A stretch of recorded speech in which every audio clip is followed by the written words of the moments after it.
Welcome to the Encore Audio Archives YouTube channel. I'm Taper Dave, and this is my channel. I've uploaded hundreds of talks here that I've recorded at meetings in West LA, and I've also recorded conventions starting in 2013. I've got a bunch of those up. And Walt and Mary Murray, the original owners of Encore Audio Archives, started the company in the 80s, and Walt recorded Joe and Charlie's and a bunch of stuff down in Vista, California. My sobriety date is June 20th of 1994.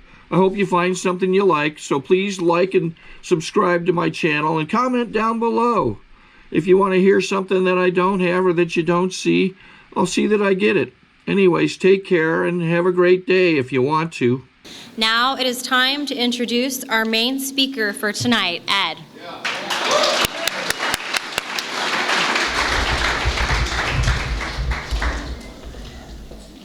Ed, alcoholic addict. Very happy to be here. My primary purpose is to stay sober and help other alcoholics to achieve sobriety. I'm also going to speak in behalf of my secondary purpose tonight, which is to just slow down. Because I need to slow down. I think we all rush so much, we sometimes miss the moments that are actually sublime, like this one. Here it comes right now, where it's actually totally perfect. We have everything we need, unless you tell me you slept in a cardboard box last night, or you,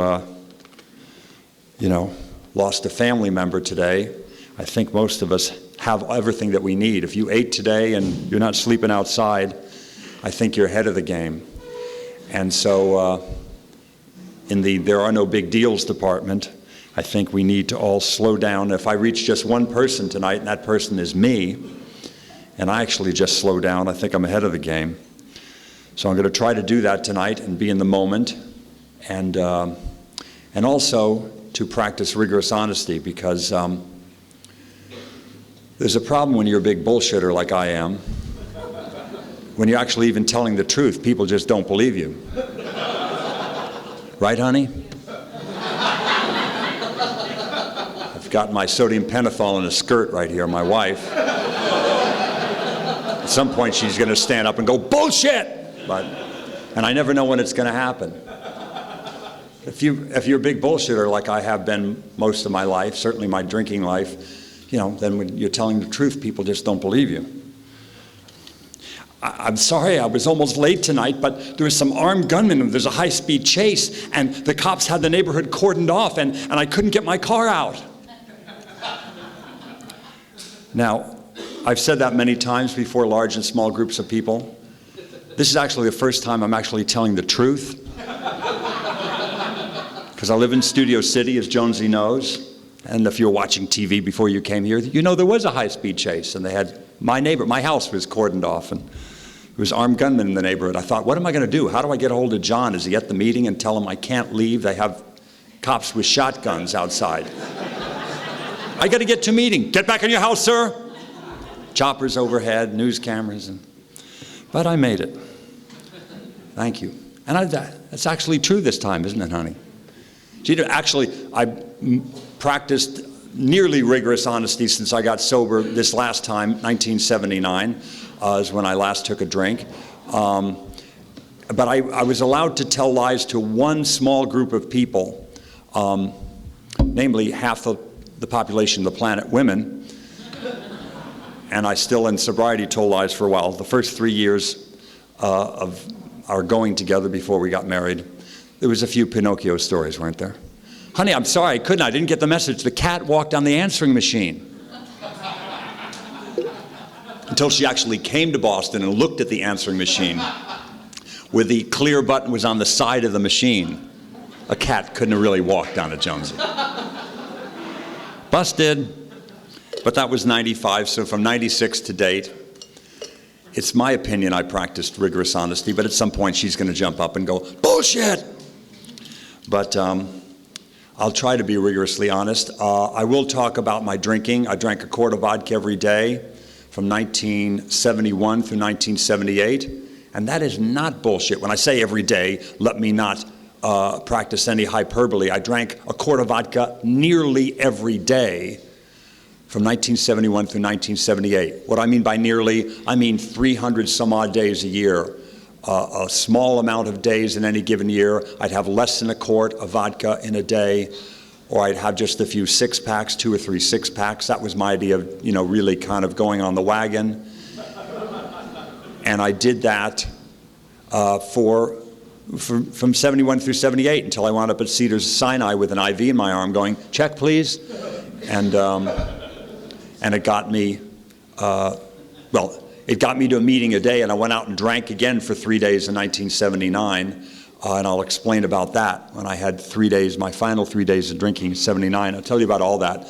But I drank a quart of vodka nearly every day from 71 through 78. So that's a real alcoholic. And I drove a car doing it. How I didn't kill anybody is the miracle of all time. Or kill myself. Because, I drove around drunk. And I'll talk about that, but I want to talk about what life is like now, because I never, ever thought it would be like this. I never thought I would have any real serenity. I never thought I could actually live in the moment like this one coming right now. And I would be totally okay. I would be standing in line at the DMV, and I would not have brought an iPod, a Sony Walkman, a Sony Watchman, a magazine, nothing. And I'd be standing in line and realize it's actually okay. And that's the way my life is now. I just drove in this morning from Palo Alto, and the 5 is not a particularly exciting highway. There's not a lot going on the 5. But it was totally fine. I actually like the serenity of just driving. I like the nothingness of it sometimes. I certainly like drives that are, more interesting. North of Reading, let's say, it gets kind of good. But I'm fine when it's just flat and nothing. I've driven across Texas. I've driven some long trips, and I like it because I actually enjoy the moments as they pass. I never thought I would get to that point. I actually enjoy the tick and tock of it all, the passage of time. If there's nothing going on, I find it a relief. I find it a relief from all the activity and the madness that is just normal, sober life. And each year, there is more serenity than the year before. So as not to bullshit, I'm going to tell you what I mean by that. I got sober this last time in 1979. I started to get sober in 76 when I first had the DTs and nearly died.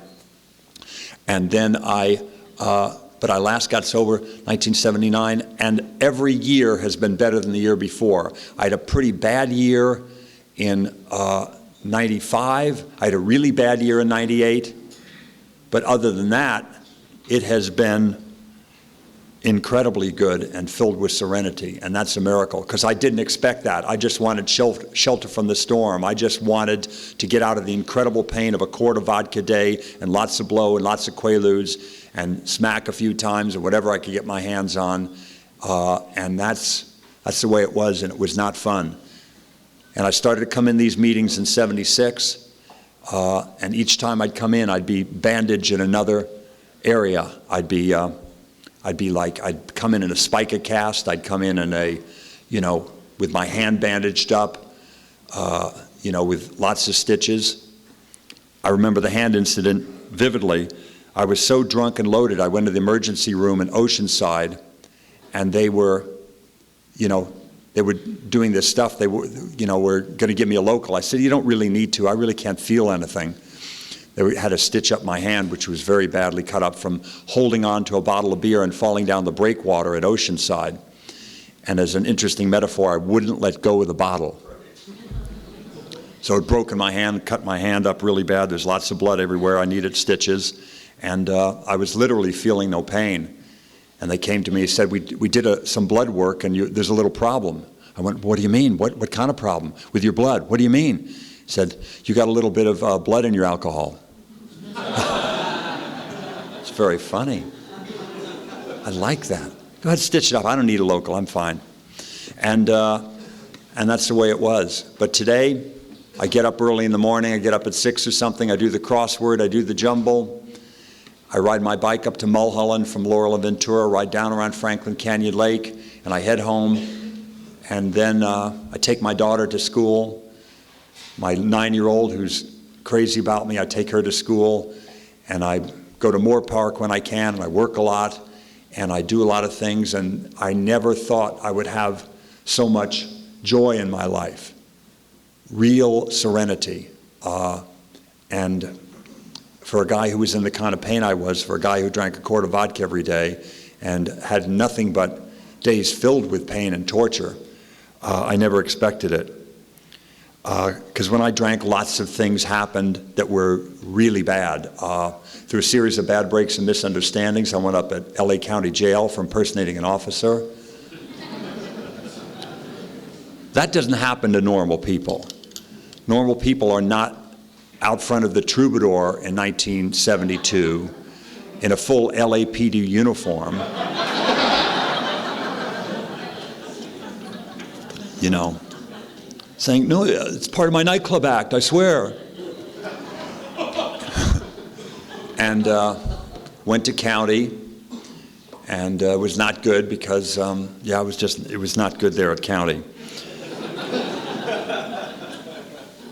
I had been there, you know, I was there over the weekend. This is back in 1972, there were no ATMs. And I didn't know anybody had $500. That was a lot of money in 1972. I didn't, you know, $500, because it was a serious offense. Impersonating an officer is a serious offense. And so $500, I had to spend the weekend in jail. And it was not good, because being a serious offense, it put me in a cell with a guy who was there for a second count of manslaughter and some very serious people. But I did some of my best material that weekend. Keep their mind off other things. I was very funny, I'm told. And I made it through that. And each time, I just horrible things would happen. Would have something to do with the drinking. Sometimes, yes, falling down the breakwater at Oceanside certainly was that. Winding up at the emergency room, going out between sets at the Ice House in 1972 and getting hit by a car and fractured femur, being in a spica cast for the rest of the year. That certainly was alcohol related. But other things, I found a body in my trash, an actual cut up person in 1973. I mean, I was just like, I don't think I had anything to do with that. But that's the kind of darkness that was around my life. Just all kinds of horrible shit happened. It just kept happening again and again. And it just got worse and worse. And how I didn't actually kill anybody behind the wheel, that's the biggest miracle. Because I drove drunk every night from 71 through 78. Nearly every night. Bombed drunk. And never got a DUI either. I remember one particularly amazing night, 1975. It was Christmas Eve, 1975, and you want to get in the Christmas spirit, even the 70s. You want to be in the holiday spirit, so you go to a place that really speaks a great deal about Christmas, a bar called Dan Tana's at Santa Monica and Doheny. So I went Christmas there at Dan Tana's, where I went every single night, my life from 71 through 78. And I'm there at the bar, and I had my requisite quart of vodka. But they had some mistletoe up, and they had some other little, tinsel and what have you, but it didn't really seem Christmassy there at Dan Tana's. So I left with my friend Neil, my drinking buddy, to really get in the Christmas spirit. So we went to the Rainbow. And I was up at the Bow with my friend Neil, and I'd had, as I said, my requisite quart of vodka. And Neil said, "You want a vodka tonic? I'm going to get some drinks at the bar." I said, "Dude, I just had a quart of vodka. No way I'm going to drink any more vodka. Let's get some white wine." So I started drinking Chardonnay, and a friend, a musician, came up and said, "Merry Christmas, my brother." Opens his hand. He's got a bunch of Quaaludes there. He said, "You want a lewd?" I said, "Man, I just had a quart of vodka, and I'm now I'm half a bottle into this Chardonnay. There's no way I'm going to have a Quaalude, even on Christmas."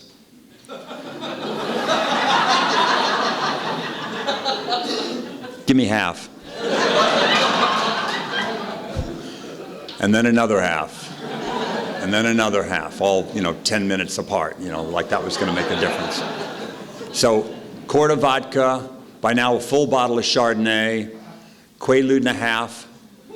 I'm like going, Neil, you got to drive. And Neil is like, says, you can't drive, man. I'm going to get us home. It's cool. I'm going to get us home. But we got to get something for the morning. We got to go to Guild Turner's. We got to go to where? No, we'll go to, they don't service it. They won't give us liquor. They see us come in like that. But I got a friend at Greenblatt's. We'll get something at Greenblatt's. We'll head east on Sunset. I got it covered, man. Here's the car. Get in the car. Let's go. We'll go to Greenblatt's. We'll get some liquor for the morning because we're going to have a bad hangover in the morning, my friend. So I pulled out of the Rainbow. I go left on Sunset. I'm telling my friend Neil that I'm going to have him go in because he knows the guy at Greenblatt's and get some stuff. And he gets this weird look in his face. He says, what, are you not up to it? Why are you looking at me like that, man? You look really weird. What's up? What? What's Oh, and I realized I should maybe looking out the window a little bit, the front of the vehicle. Right at that second, crash, bang, boom, boom. And I smash into all these cars parked at this red light. Just like Tinker Toys, just kind of bam, knock all these cars around. It's like a game of pool, just cars flying everywhere. And the first car I hit, I kind of raked along the right side, the passenger side of the car. And that was not a good idea. There was 4 very large gentlemen from the inner city in that car.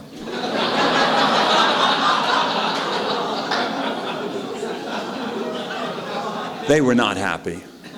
They were not happy with me. The other car I knocked through the intersection and just parts. The starter went here, you know, the muffler came off, the car, if it had been a Pinto, it would have been in flames. Just knocked that car through the intersection. I'm going, this guy I've killed. I can't believe it. This guy going to get out of the car alive. He's going to be injured. They're going to have to call an ambulance. I'm in big trouble. You know, Quaaludes are strong drugs. Vodka's a strong drug. Wine is a strong drug. But now I'm on adrenaline. My heart is pounding a mile a minute. You know, the guy, I'm waiting for a foot to come out of the car. The foot comes out of the car with plaster on it. He's in a cast already. He'd been in a skiing accident. He's in a cast. He's driving with a cast on. He's been in a skiing accident. And a crutch comes out. This guy gets out of his car like this. And the adrenaline is pounding. The guys, inner city guys, the guy with this Honda Civic that I destroyed. Then I realized I really got to focus on these other 2 guys on the right. Because they are the LA Sheriff's Department. They're right there, standing. I mean, you know, they've gotten out of the car. They're in the car. They get out of the car and they're looking at me. Guys, I'm going to deal with you. Sir, with your Civic, I'm going to take care of all this. But right now, I'm asking you one favor, one only, guys. Officers, it's Christmas Eve. I want you to do one thing for me, please. And they just look at me, they can't believe. And I'm on so much adrenaline. I'm talking kind of in this tone of voice, believe it or not. I said, cuff me and take me in. It's Christmas Eve. Cuff me and take me in.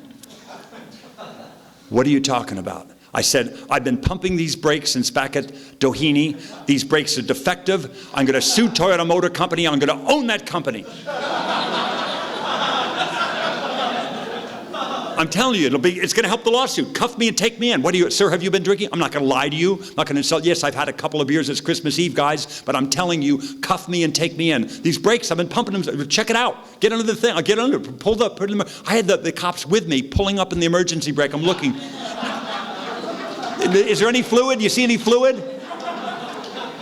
Pull on the emergency brake again. Is that cable working? Total bullshit. Total and complete bullshit. 1975 wouldn't happen today. Thank you, God. They let me get in the car and drive home, Jonesy. I swear to God Almighty. They let me get, not only that, the 4 gentlemen from the inner city gave them the thing. I paid them over time for the destruction I did to their car. The other guy with the Honda Civic, his car was completely totaled. I had no insurance. Sir, I must make good on all this. Never did. Never paid him a dime. I didn't have any money. You know, sir, I'm sorry. I will not allow, he was trying to get a cab. I will not allow you to take a cab. I will give you a ride home.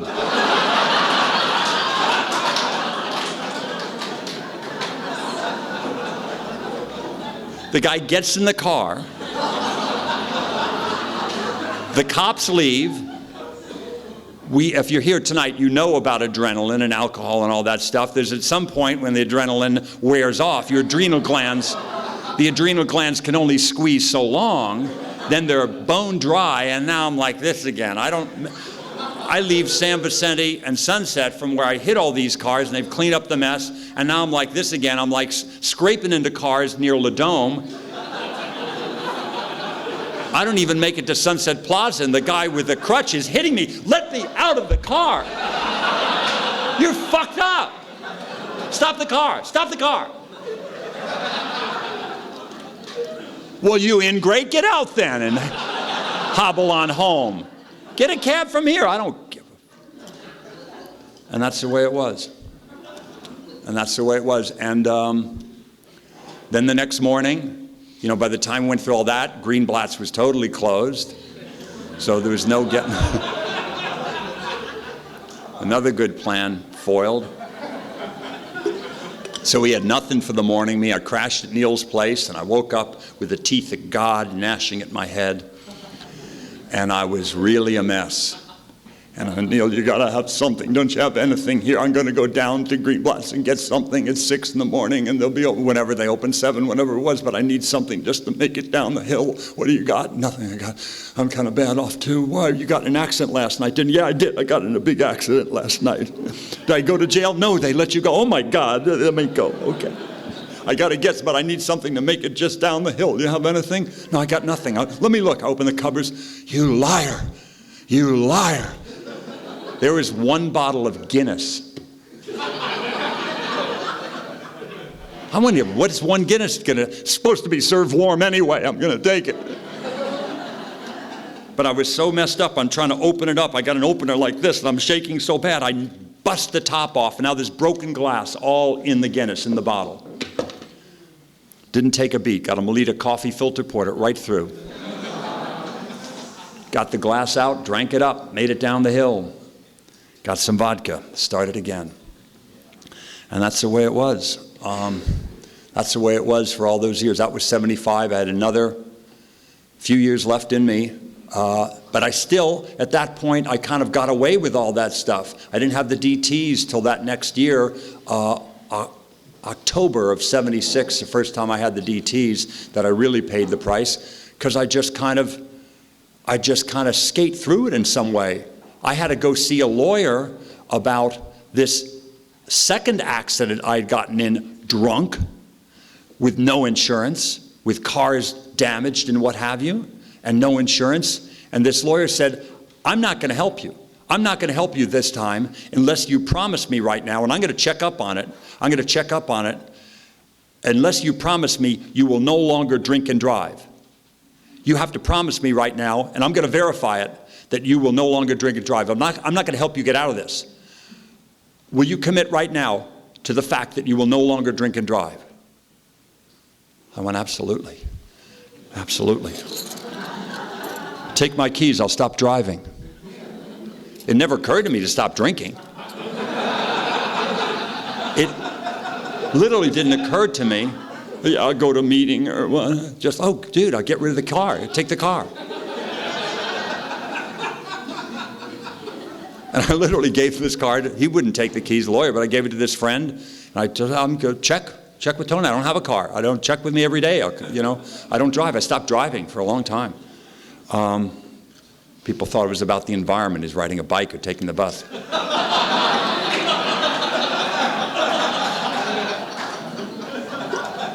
Come on. So that's the way it was. And finally, 76, had the DTs for the first time. Anybody else had the actual DTs with the kind of, yeah, kind of great, isn't it? And never, I don't know how it was for others, but for me there was no snakes coming out of the wall or pink elephants or nothing like that. But it was this it was a hotel room in Marysville where I was working on this project. And it was not a particularly nice room to begin with. It was a kind of a nothing motel, but it got really bad in that room. It got really kind of evil. And it was, I needed to sleep because I drank a quart of vodka, then I chug-a-lugged a bottle of wine, and then suddenly I realized I was no longer drunk. I just went a little further than I'd ever gone. And it wasn't so much that I was spinning. I might have been spinning a little bit, but I'd done that in high school, that kind of, oh, I'm spinning and I'm sick. It was that a little bit, but there was something else going on. There was some storm brewing that was not good, and everything got kind of sinister and dark. And I was no longer drunk, and I certainly wasn't sober. I was in this nether world that I'd never been in before, and it was very scary. And I realized I had not really slept well for a while because I'd just been coked and drunk and coked and quaaludes, and I would kind of pass out, but I wasn't getting the kind of REM sleep or what. I would just be in that kind of drugged out and drunk state. And suddenly, sleep deprivation, alcohol poisoning, all that, I suddenly was in need of sleep, but I couldn't sleep because whenever I closed my eyes, there'd be ding, ding, ding, ding, ding, ding, be a freight train coming. What was that? I closed my eyes and suddenly Dracula was there. Whoa, Jesus Christ. Closed my eyes and be a guy hanging from a noose right in front of the bed. Wait a minute. And I'd never been through that. And that was very, very bad. And I had to work the next morning at like 7 in the morning. And I didn't sleep all night. And somehow made it through that and showed up on this job and kind of got through it and, didn't make any friends on this job, obviously. And then came home, and my then girlfriend, first wife, get the Al-Anon ambulance, first wife, bless her heart. She, do you need a little bit of hair of the dog? I got some vodka. No, I can't even. I was so messed up, I couldn't even think about drinking. I was that sick, I couldn't even think about taking a drink. I wanted to get some relief, but I knew that it just was abhorrent to me, the idea of having a drink. I got some Valium. No, I couldn't even think of Valium. And Valium was my savior in these hungover mornings. And it wasn't like I wanted to get sober. I was so sick, I couldn't think about taking anything. And I took a hot bath, and I just wanted to turn on the TVs because I was still in the DT mode and just watch something to see that the normal people leading normal lives out there. And I turned on this TV that I'd watched many times in this job I was doing in beautiful Marysville. And I turned on the TV, and there was a channel I knew worked, and there was nothing on the channel. It was just kind of black, kind of nothing. And I went to change it just a nanosecond before I changed it to another channel that had been working a moment before. Suddenly, the reason I didn't see anything, it was that kind of black leader at the beginning of a film. They'd cued it wrong at the station, and then the titles came up for this movie, a TV movie. It was called The Morning After. There was a TV movie made in the 70s, not the one with, I think, Jeff Bridges or somebody later in the 80s. It was one made in the 70s with Dick Van Dyke called The Morning After. And it was like this story about this guy who was an alcoholic going through all the kind of stuff I'd been going through all those years. And this was 1976. And I went and I realized I had to call AA. And where would I get the number? I had it in my wallet since 1974 or 1973 or 4. I had it taped to the back of my wallet, the number for Alcoholics Anonymous, taped to the back of my wallet. Like, in case of fire, break glass. I literally had a roadmap clearly for where I was going all that time. I was thinking about where could I call? I went, don't I have something in the back of my wallet about that? And I found it. I called the number and went to my first meeting, a meeting in Santa Monica. Norm Alpert spoke. This guy spoke, who was great, who had a lot of sobriety, and he was funny. And it was this room I didn't expect to see what I saw. It was a room with a lot of people that looked like you. I expected a lot of guys in trench coats and a short dog and a bag and a thing. I didn't expect any young people. I didn't know what to expect. And it was this room that was alive with all these people, and there was a lot of laughter, and there was people who looked like they were having a good time. And I was sure they were bullshitting, but I was ready to, bullshit my way into a good time. I was willing to, just pretend to have a good time and hope it got good later. And I had everything going against me then. Everything going against me, so I only had 21 days. What I have going against me, I still had a little bit of money left. What I have going against me, I had a little bit of my looks left, some hair, a job, some looks, a wife, some kids. I had a family. I'm sorry, no kids yet, that came later, but I had all this stuff. So 72 hours after that, after just going to that meeting and a couple of others for 3 days, 72 hours later, I'm going, I feel pretty good. You know, this is 76, so I'm like 27 years old. I don't feel just pretty good, I feel great. 3 days later, I felt great. Because I was this weird kind of alcoholic who would like leave in the middle of a bender down at, you know, Santa Monica and Western, where I had this loft.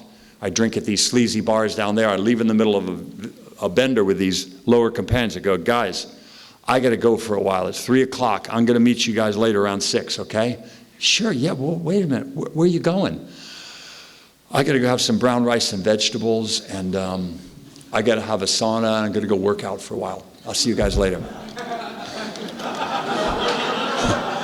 And I would leave in the middle of a real good bender and go work out, have brown rice and vegetables, take a sauna and kind of, you know, show up again at 6 and drink some more. And, you know, I don't know if it was my salvation almost killed me. I don't know which way that went, but that's the way I did it. I would go to a place, there's a place called the Old World on Sunset. I used to show up there early in the morning after a night of drinking. I don't know how the waiters kept a straight face. Hi. I see in your menu here you have the Belgian waffle. I'd like that. Is that the whole wheat? Excellent, excellent. The omelet, do you use the Shelton's, the fertile eggs for that? Great, great. I'll have that 2-egg omelet. And the Altadena raw milk with that, please. Good. And the fruit that comes with it, is that organic? Excellent.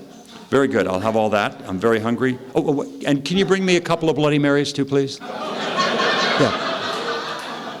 In fact, just keep them coming. When I pick one up, have the other one kind of like an air traffic controller. Kind of like that. Have one landing. This one's taken off. You know, TWA is landing. Pan Am is lifted. TWA is coming in for final approach, okay? And that's the way it was.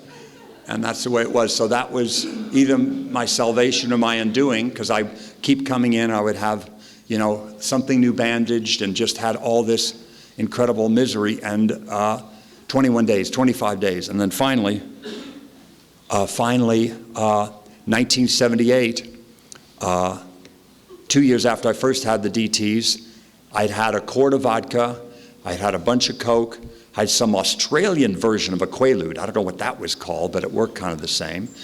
And what was extraordinary about it, this was a 2-week period that it took me from, oh honey, I'm just gonna have a little wine with dinner, to having the DTs.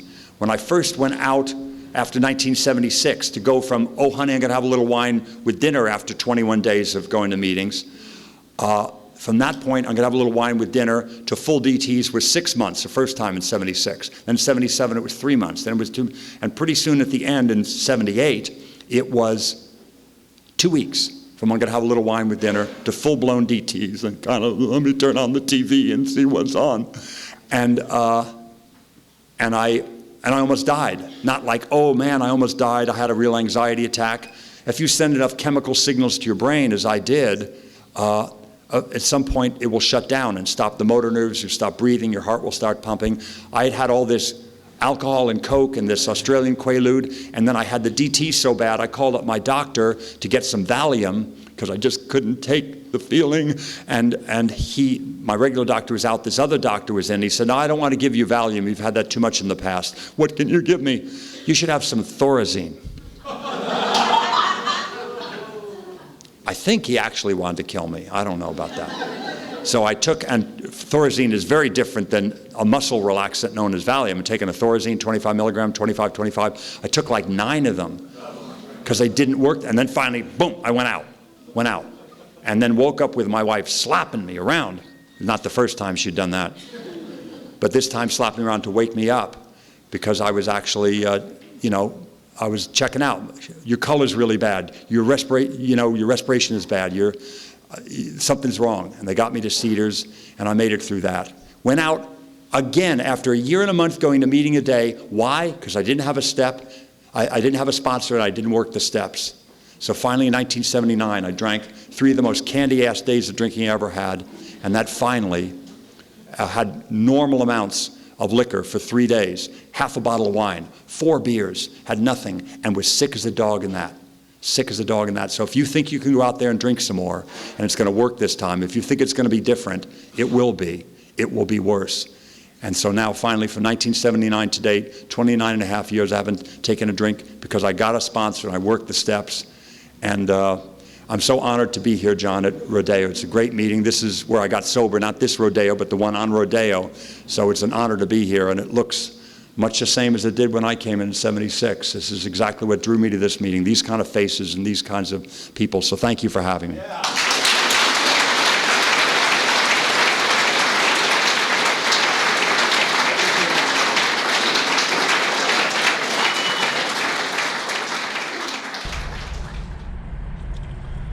Okay, this is how I prepare my drone for launching.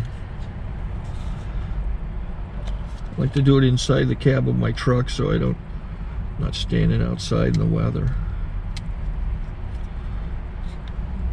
To install the joysticks for control, up and down, right and left, powered on. I have an Android phone that I use to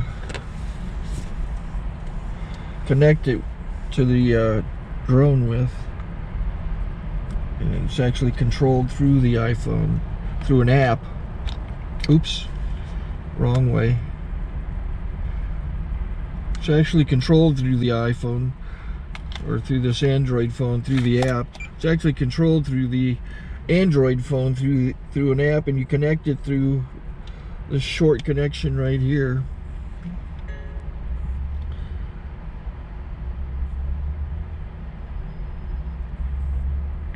Remote control connected. Remote control is connected. So I pull out the drone. I have to extend the legs. Long legs extended first, then the short legs. Remove the gimbal protector. Set that aside, then power it on one short burst, then one long burst.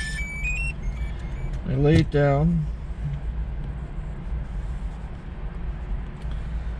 So I have to go to calibrate. So the drone's not connected yet. It shows you here as this drone gets disconnected, even though the remote's powered on. So the drone has to establish it's connected. So I go into the app to calibration mode. First I'll calibrate the remote controller. Start calibration. Out, in, oop, out, in, up, down, and then this little wheel is to control the gimbal. So it's calibrated. Go to gimbal calibration, start calibration, and then it calibrates the gimbal. I don't know if that shows up. The gimbal's moving all over the place. Changes, you can see it on the video. And I'm calibrated to take off. It's acquired 7 satellites at the moment. There are 26 satellites up in the sky, which it has to acquire before you can take off. So it's connected. It's got enough satellites. This is white.